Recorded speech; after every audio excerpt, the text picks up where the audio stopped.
শিখা তার মা স্বপ্না দেবী এবং তার বাবা পল্লববাবু আর দাদা সন্দীপের সঙ্গে পলাশপুর গ্রামে বসবাস করে। শিখার মা বাবা শিখাকে খুবই ভালোবাসতো এবং তাকে ভালোবাসা দিয়ে বড় করে তুলেছে। শিখার দাদাও শিখাকে অনেক ভালোবাসে। শিখাকে দেখতে শুনতে ভালো হলেও তার একটা অনেক বড় প্রবলেম ছিল, যার কারণে তাকে সকলের কাছ থেকে ছোটবেলাতে অনেক অপমান শুনতে হয়েছে। যখনই শিখা ছোটবেলাতে স্কুলে যেত তখনই শিখাকে কেউই পাশে বসতে নিত না। এই, তুই আমাদের পাশে একদম বসবি না, তোর এই রকম লম্বা হাত। ছি ছি, আমার মা বাবা তো তোর থেকে অনেক দূরে থাকতে বলেছে। যদি তোর পাশে বসি তাহলে যদি আমারও এরকম হাত লম্বা হয়ে যায় তখন কি হবে? হ্যাঁ পিঙ্কি, তুই একদম ঠিক বলেছিস। আমার মাও তো এই শিখার পাশে বসতে বারণ করেছে। কি জানি বাবা, কি এমন রোগ আছে এই শিখার, আমাদের থেকেও বড় হাত, যেন দেখে মনে হয় ভূত। বাবারে বাবা! এ কি পিউ, তুই এরকম ভাবে ভয় দেখিয়ে দিলি কেন? ভূতের তো আমার খুব ভয় পায়, জানিস তো। আজ রাতে তাহলে আমি আর ঘুমাতেই পারবো না, সবসময় এই শিখার লম্বা হাতের কথা মনে পড়ে যাবে। এই বলে সেই দুটো বাচ্চা এবং তাদের পাশে আরো বাকি যে বাচ্চাগুলো বসেছিল পিউ আর পিঙ্কির কথা শুনে সকলেই হা হা করে হেসে ওঠে। শিখাকে নিয়ে এরকম ভাবে আরো সকলেই মজা নিত। শিখা রোজ স্কুল থেকে মন খারাপ করে বাড়ি ফিরে আসতো। এরকম ভাবেই শিখার ছোটবেলা কাটছিল। যখন সে ক্লাস 10-এ পড়ে তখনও তার সঙ্গে এরকম ঘটনা ঘটতেই থাকতো। এমনই একদিন স্কুলে, এই তুই আমার পাশে বসবি না, যা অন্য বেঞ্চে গিয়ে বস। উফ, সবসময় খালি আমাদের পাশে বসতে চলে আসে। তোর অসুবিধাটা কোথায় বলতো?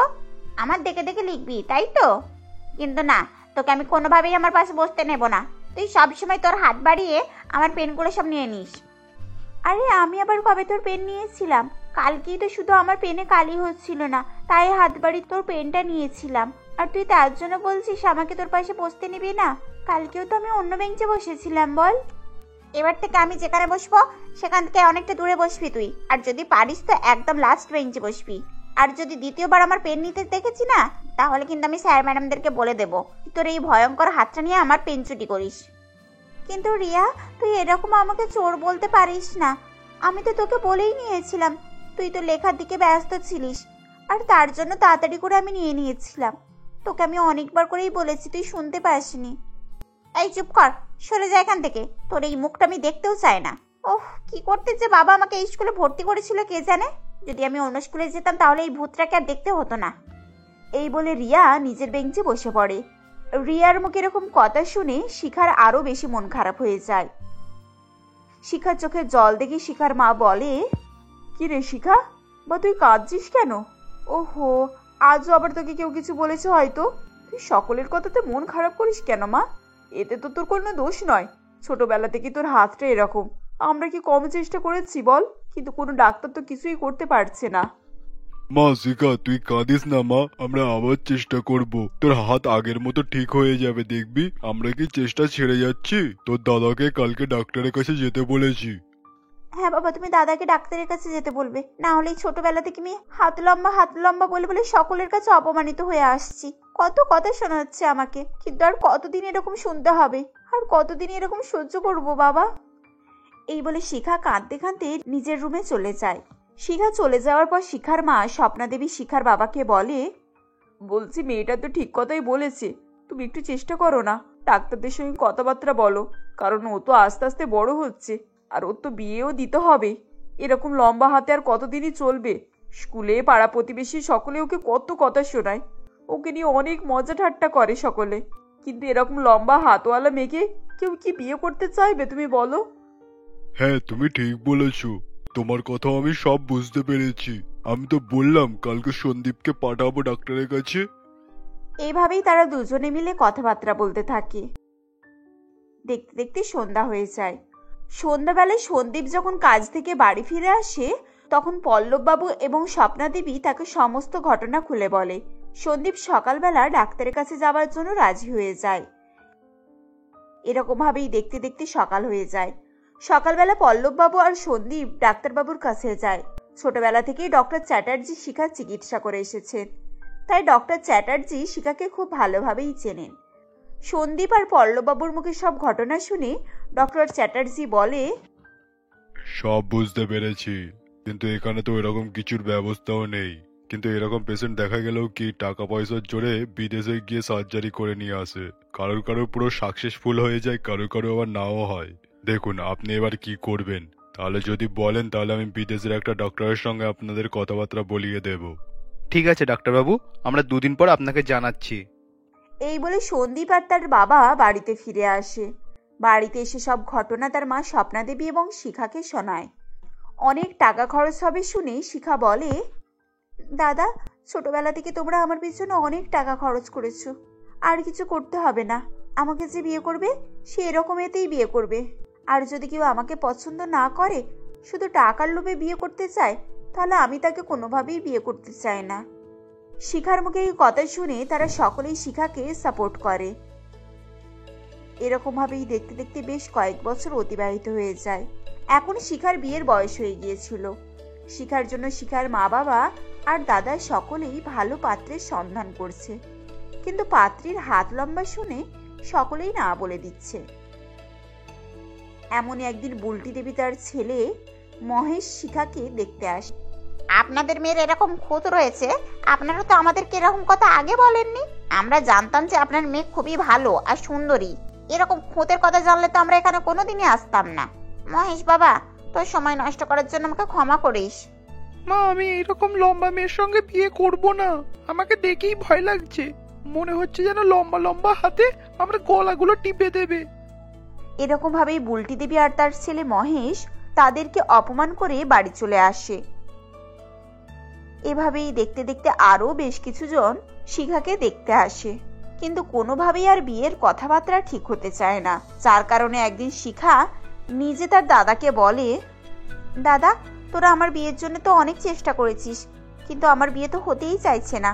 তাই আমি ভাবছি যে এবার তুই বিয়েটা সেরে ফেল। আমার জন্য আর কতদিন তুই বসে থাকবি? তোরও তো বিয়ের বয়স হয়েছে। হ্যাঁ রে বাবা, শিখা একদম ঠিকই কথা বলেছে। তুইও এবার বিয়েটা সেরে ফেল। তোর বউ যদি কিছু টাকা পয়সা নিয়ে আসে, তাহলে ওই টাকা দিয়ে শিখার বিয়েটা সেরে ফেলবো। আগে শিখার হাতটা সার্জারি করে ঠিক করা হবে, তারপর ওর বিয়ের কাজটা সেরে ফেলবো। মা, শিখার বিয়ের চিন্তায় আমি তোমাদের একটা কথা বলতে ভুলেই গিয়েছি। আসলে আমি একটা শিল্পা নামে মেয়েকে খুব পছন্দ করি। শিল্পা এমনিতেই অনেক ধনী পরিবারের মেয়ে, আর যৌতুকে অনেক কিছু নিয়েও আসবে।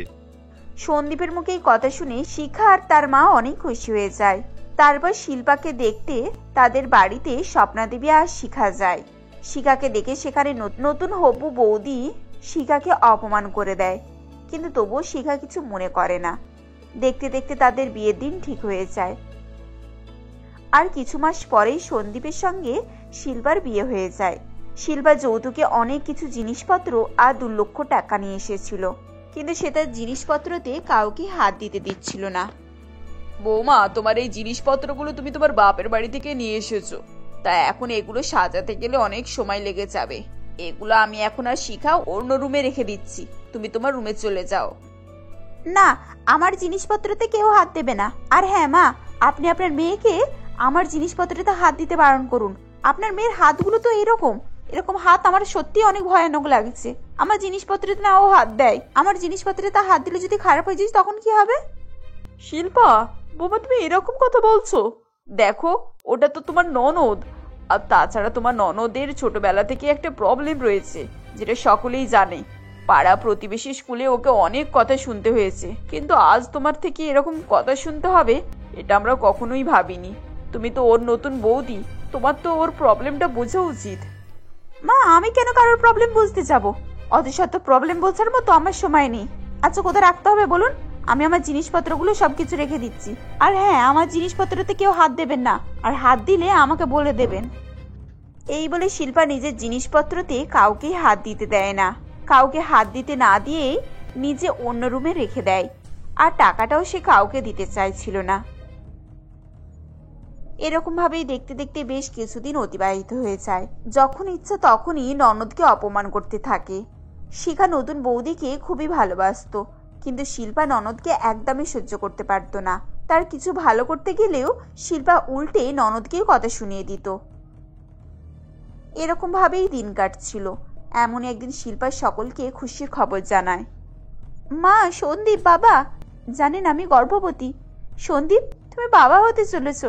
মা, আপনি আপনি ঠাম্মা হতে চলেছেন। বৌদি, তুমি আজ এত বড় খুশির খবর দিলে। সত্যি আজ আমি অনেক খুশি হয়েছি। কতদিন ধরে এই দিনটার অপেক্ষা করছিলাম। আমি তোমার ছোট ছোট বাচ্চাকে নিয়ে থাকবো, সব সময় আমি কোলে কোলে নিয়ে থাকবো। এই যে, এরকম স্বপ্ন দেখা বন্ধ করো। আমি কখনোই আমার বাচ্চাকে তোমার হাতে দেব না। তোমার হাতে যদি আমার বাচ্চাকে দিই, তাহলে আমার বাচ্চারও যদি এরকম হাত লম্বা হয়ে যায়, তখন কি করব? না না না না, তুমি আমার বাচ্চাকে আমি কোনোভাবেই তোমার কোলে দেব না। আর হ্যাঁ, মনে রেখো একটা কথা, তোমার এই লম্বা ভূতের মতো হাত দিয়ে কখনোই আমার বাচ্চাকে ছোবে না। বৌদি, তুমি এরকম কেন বলছো? এই বাড়ির ছোট সন্তানকে আমি কোলে নেব না, তার উপরে কি আমার কোনো অধিকার নেই? আমি তোর পিসি, আর আমিও তো বাচ্চাকে কোলে নিতে চাই। আমারও তো ইচ্ছা আছে, বলো। ওসব আমি কিছু জানি না। আর হ্যাঁ, আমার কাছ থেকে একদম দূরে দূরে থাকবে তুমি। আর তোমার এই লম্বা হাত দিয়ে বাড়ির সমস্ত কিছু কাজ তুমিই করে ফেলবে। আমি আর কোনো কিছুই করছি না। মা, আমি কিন্তু আগে থেকেই বলে দিচ্ছি, আমি সারাদিন রুমের ভিতরেই থাকবো। আমার খাবারগুলো যেন ঠিক মতো পৌঁছে যায়। শিল্পা এই বলে নিজের রুমে চলে যায়। শিল্পার মুখে এরকম কথা আর শিল্পার ব্যবহার দেখে সকলেই অনেকটা অবাক হয়ে যায়। শিখা মনে মনে অনেক কষ্ট পায়, কিন্তু সে কারোর সামনেই প্রকাশ করতে চাইছিল না। তবুও সে সেখানে দাঁড়িয়ে খুশি মনে বৌদির কথা মাথা পেতে মেনে নেয়। স্বপ্নাদেবী সবকিছু বুঝতে পেরেও চুপচাপ ছিল, সে কিছুই বলতে পারছিল না। এরকম ভাবেই দেখতে দেখতে 8 মাস কেটে যায়। শিল্পার গর্ভবতী অবস্থায় 9 মাস চলছিল। সেদিন স্বপ্নাদেবী আর পল্লববাবু বৌমার মঙ্গলের জন্য মন্দিরে গিয়েছিল, আর সন্দীপ কাজে বেরিয়ে গিয়েছিল। বাড়িতে শুধু শিখা আর শিল্পা ছিল। তখন হঠাৎই করে শিল্পার পেটের যন্ত্রণা শুরু হয়। শিল্পা চিৎকার করে বলে, ওহ বাবা, মা, আমাকে বাঁচাও। শিখা, দয়া করে আমাকে হসপিটালে নিয়ে চলো। আমি আর এই যন্ত্রণা সহ্য করতে পারছি না। বাঁচাও আমাকে। বৌদিকে এরকম অবস্থায় দেখে শিখা নিজেকে আর আটকে রাখতে পারে না। তার হাতে জোর দিয়ে বৌদিকে চাগিয়ে নিয়ে মেন রাস্তায় উঠে আসে।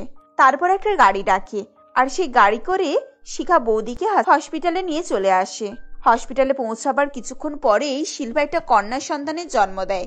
তখন শিল্পা তার নিজের ভুল বুঝতে পারে আর শিখার কাছে ক্ষমা চেয়ে নেয়। তারপর পরিবারের সকলেই হসপিটালে এসে উপস্থিত হয়।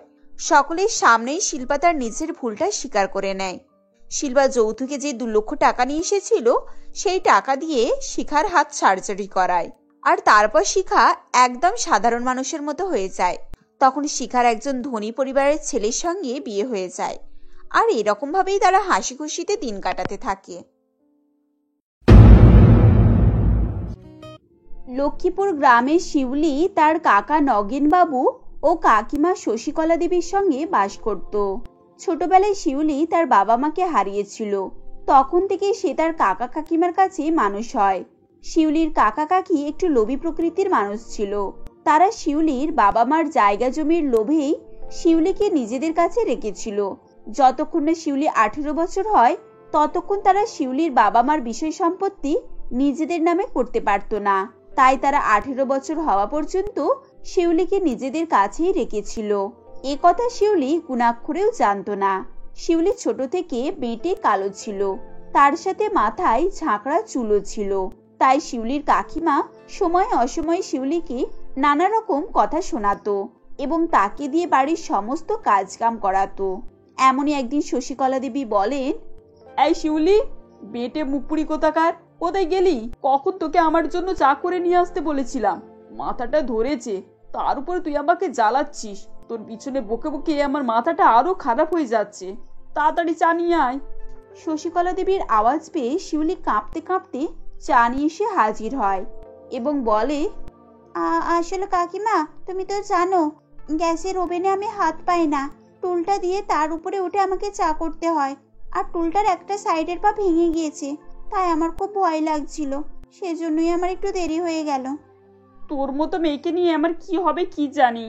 এক তো বেটে কালো, তার উপরে চুল যেন সাপের ফোনার মতো। তোর ভাগ্যে কি আছে ঈশ্বরই জানেন। তোকে কেউ বিয়ে করবে বলে আমার মনেও হয় না। বাবা মা তো দায়িত্ব কাঁধ থেকে ফেলে দিয়ে চলে গেছে। সারা জীবনটা এবার আমাদেরকে জ্বালিয়ে খাবি। কাকিমা, আমি কি করব বলো? ঈশ্বর আমাকে এভাবে তৈরি করেছেন, এতে কি আমার দোষ? ঈশ্বর আমার বাবা মার সঙ্গে আমাকে কেন তুলে নিল না? আমার না দিয়েছে রূপ, না দিয়েছে নিজের পরিবার। এমন জীবন থাকার থেকে না থাকাই ভালো ছিল। যত বড় মুখ নয় তত বড় কথা। মুখে মুখে তো বেশ ভালোই কথা বলতে শিখেছিস। ঈশ্বর কিছু দিক আর নাই দিক, এই গুণটা তো ভরপুর দিয়েছেন। যা আমার মুখের সামনে না দাঁড়িয়ে থেকে ঘরের কাজকর্মগুলো তাড়াতাড়ি সেরে ফেল। আবার তো এক্ষুনি বলবি আমার স্কুলে যাওয়ার সময় হয়ে গিয়েছে। কাকিমা, আমার বাড়ির সব কাজ কমপ্লিট হয়ে গিয়েছে, আর সত্যি আমার স্কুলে যাওয়ার সময় হয়ে গিয়েছে। এখন আমি আসছি, বাকি কাজগুলো আমি স্কুল থেকে এসে করে দেব। এই বলে শিউলি তার ব্যাগ নিয়ে বাড়ি থেকে বেরিয়ে পড়ে। এরপর সে স্কুলে গিয়ে উপস্থিত হয়। স্কুলে গিয়েও তার শান্তি ছিল না। স্কুলের ছাত্রছাত্রীরা তাকে নিয়ে হাসি ঠাট্টা তামাশা লাগিয়েই রাখতো। এমনই সময় স্কুলের একটি ছাত্র বলে, এই দেখ আমাদের রামপাল চলে এসেছে। হে হে, কারোর যদি নিচে কিছু পড়ে থাকে আর কুড়াতে হবে না, ওই দেখবি সব পরিষ্কার করে দেবে। হে হে। এই শোন না শম্ভু, আমাদের স্কুলে অ্যানুয়াল ফাংশনে একটা বাচ্চা মেয়ের ক্যারেক্টার দরকার। তা আমরা ভাবছিলাম আমাদের এই রামপাল শিউলিকে দিয়েই করাবো, তাহলে আর কষ্ট করে বাচ্চা মেয়ে খুঁজতে হয় না। ওকে দেখলে কেউ ধরতেই পারবে না যে ও কলেজে পড়ে। হ্যাঁ, আইডিয়াটা তুই খারাপ দিসনি। ওর হাইট এতটাই শর্ট যে ওর বিয়ের পর ওর বরের কোলে কোলে ঘুরবে। হে হে। এভাবেই তারা সকলেই শিউলিকে নিয়ে হাসি মজা করতে থাকে, যেটা দেখে শিউলির চোখে জল চলে আসে। এরপর শিউলি মনে মনে বলে, হে ঈশ্বর, আমার কি কোথাও শান্তি নেই? আমি যেখানেই যাই সেখানেই দুঃখ আর কষ্ট পাই। আমার জীবন কেন তুমি এভাবে তৈরি করেছো? আমি আরো বাকি 5 জনের মতো কেন সুখে শান্তিতে থাকতে পারি না? এভাবেই শিউলি মন খারাপ করে বসে থাকে। তখনই রিমি নামে একটি মেয়ে আসে। রিমি ছিল শিউলির একমাত্র ভালো বান্ধবী, যে সবসময় শিউলি সুখে দুঃখে পাশে থাকতো। শিউলিকে মন খারাপ করে থাকতে দেখে রিমি বলে, এই শিউলি, তুই মন খারাপ করে বসে আছিস কেন? তোকে আবার কেউ কিছু বলেছে নাকি? কি হয়েছে আমাকে বল, আমি দেখছি। আচ্ছা বুঝেছি, ওই শম্ভুরা আবার তোর পেছনে লেগেছে, তাই তো? দাঁড়া, ওদের ব্যবস্থা আমি করছি। আমার বাবাকে বলে ওদের আজই স্কুল থেকে সাসপেন্ড করে দিতে বলবো। না রে বোন, তোকে কিছু করতে হবে না। তুই কতজনের মুখ বন্ধ করবি? সকলেই আমাকে নিয়ে হাসি মজা করে। তুই কতজনকে তোর বাবাকে দিয়ে সাহায্য করবি? আমি যেমন ভাগ্য নিয়ে জন্মেছি, আমার সঙ্গে তো সেরকমই হচ্ছে। এতে কারোর কোনোই দোষ নেই। ওহ, আবার সেই টিপিক্যাল কথাবার্তা শুরু করলি? তুই জানিস আমার এরকম ইমোশনাল কথাবার্তা একদম পছন্দ নয়। ওকে বাদ দে, চল আমরা একটু কফি শপ থেকে ঘুরে আসি। তোর ফেভারিট হট চকলেট খাওয়াবো তোকে। রিমির কথা শুনে শিউলিও না বলে না। এরপর তারা দুজনে কফি শপে চলে যায়। এভাবেই দিন অতিবাহিত হতে থাকে। একমাত্র রিমি শিউলির মনোবল বাড়াতো। সুখে দুঃখে রিমি শিউলির পাশে থাকতো। এমনই একদিন শশীকলা দেবী নগেনবাবুকে বলে, এই শোনো না, শিউলি তো 18 বছর হয়ে গিয়েছে, আর ওকে এভাবে ঘরে পুষে রাখার কোনোই দরকার নেই। জায়গা জমিটা আমাদের নামে করিয়ে ওকে এবার এই ঘর থেকে বিদায় করার চেষ্টা করো। হ্যাঁ, তুমি ঠিকই বলেছ। আমি ওর বিয়ে ঠিক করে রেখেছি। আমাদের পাশের পাড়ার বিমলা দেবীর ছোট ছেলে রবিন, ওর সঙ্গেই ঠিক করেছি। যদিও বিমলা দেবীকে কিছু টাকার লোভ দেখাতে হয়েছে, তাও শেষবেশ বিয়েটা ফাইনাল করেই নিয়েছি। এভাবেই তারা দুজনে কথাবার্তা বলে শিউলির বিয়ের দিন ঠিক করে দেয়। দিনক্ষণ দেখে শিউলির রবিনের সঙ্গে বিয়ে হয়ে যায়। বিমলা দেবীর 2 ছেলে ছিল। বড় বৌমাকে দেখতে সুন্দরী হওয়ায় বিমলা দেবী তার বড় বৌমা চন্দনাকে বেশি ভালোবাসতো, আর ছোট বৌমাকে দিয়ে বাড়ির সমস্ত কাজকাম করাতো। এখানে এসেও শিউলির জীবনে কিছুই বদল ঘটেনি। এখানেও কষ্টের মধ্যে দিয়ে তাকে দিন কাটাতে হতো। আস্তে আস্তে শিউলির উপর অত্যাচার বাড়তে থাকে। তাকে দিয়ে বাড়ির সমস্ত কাজকাম করাতো, তার উপরে নানান রকম ছোট বড় কথাবার্তা বলতো। এভাবেই দিন অতিবাহিত হতে থাকে। এমনই একদিন রিমি শিউলির বাড়িতে আসে তার বিয়ের নিমন্ত্রণ করতে এবং বলে, এই শিউলি, নেক্সট উইকে আমার বিয়ে রয়েছে, তোরা সকলে মিলে আসবি। কাকিমা, আপনিও আসবেন কিন্তু। আর হ্যাঁ, আমি শিউলিকে 2 দিন আগে নিয়ে যাব। আশা করি এতে আপনার কোনো আপত্তি নেই।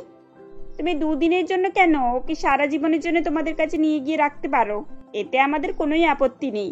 ওই মেয়ের কাছ থেকে আমরা পিছু ছাড়তে পারলেই বাঁচি। ওর জন্য আমাদের মান সম্মান সব একেবারে ধূলিসাৎ হয়ে যায়। শাশুড়ির মুখে এরকম কথা শুনে শিউলি খুবই কষ্ট হয় এবং তার চোখে জল চলে আসে। এরপর শিউলি রিমিকে নিয়ে নিজের ঘরে যায় এবং গিয়ে বলে, বোন রিমি, আমি হয়তো তোর বিয়েতে আসতে পারবো না। আমি যদি তোর বিয়েতে যাই, সকলেই আমাকে নিয়ে হাসি মজা করবে, আর সেটা তোরও ভালো লাগবে না। তার থেকে বরং তোর বিয়ের পর আমরা দেখা করব। তুই পাগল আছিস? তুই আমার বেস্ট ফ্রেন্ড, আমার বিয়েতে সবার থেকে তোর আশাটা গুরুত্বপূর্ণ বেশি, আর তুই কিনা থাকবি না বলছিস?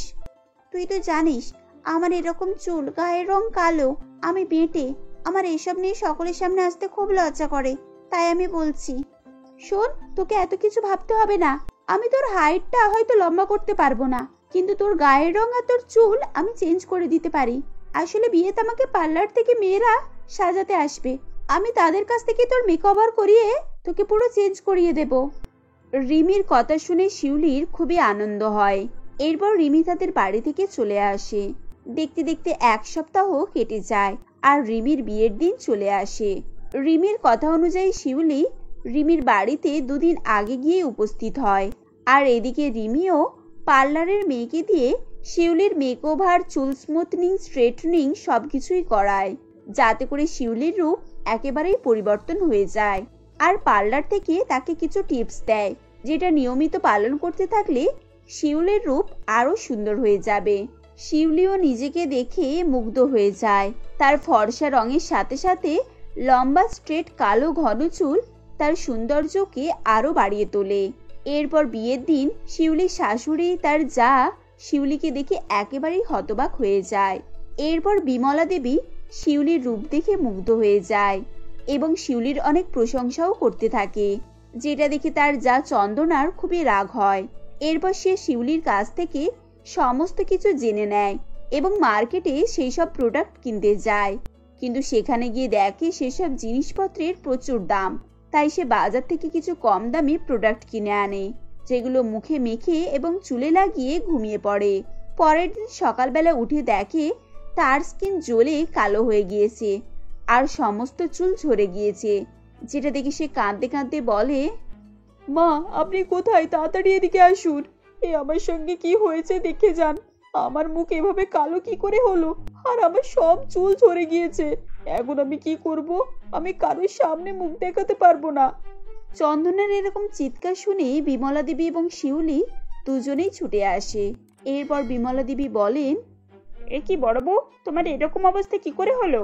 আর তুমি তো কাল পর্যন্ত দিব্যি বেশ ভালো ছিলে, আজ হঠাৎ করে তোমার এরকম অবস্থা কি করে হলো? এরপর চন্দনা তাদেরকে সমস্ত কথাই খুলে বলে, যেটা শুনে বিমলা দেবী হাসাহাসি করতে থাকে। এরপর থেকে সে তার ছোট বৌমা শিউলিকেই বেশি পছন্দ করতে থাকে আর চন্দনাকে দেখে নানান রকম কটু কথা বলতো, যেটা শিউলির মোটেও ভালো লাগতো না, কারণ সে এতদিন এসব কথাবার্তার সম্মুখীন হয়ে এসেছে। কেউ এরকম কুমন্তব্য করলে যে কতটা কষ্ট হয় সেটা শিউলি ভালো করেই জানে।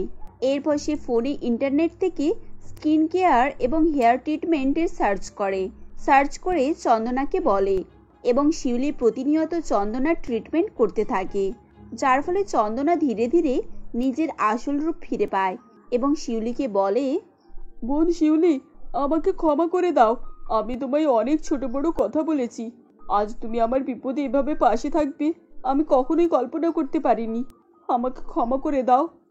শিউলির এরকম উদারতা দেখে বিমলা দেবীও শিউলির কাছে ক্ষমা চায়। এরপর বিমলা দেবী তার 2 বৌমাকে সমান চোখে দেখতে থাকে। এখন তারা সকলে শিউলিকে খুব সম্মান করত এবং ভালোবাসত। এতদিন পর শিউলির দিন পরিবর্তন হয়েছে। সে এখন সকলের সঙ্গে মাথা উঁচু করে থাকতো এবং কেউ তাকে আর কুমন্তব্য করতো না।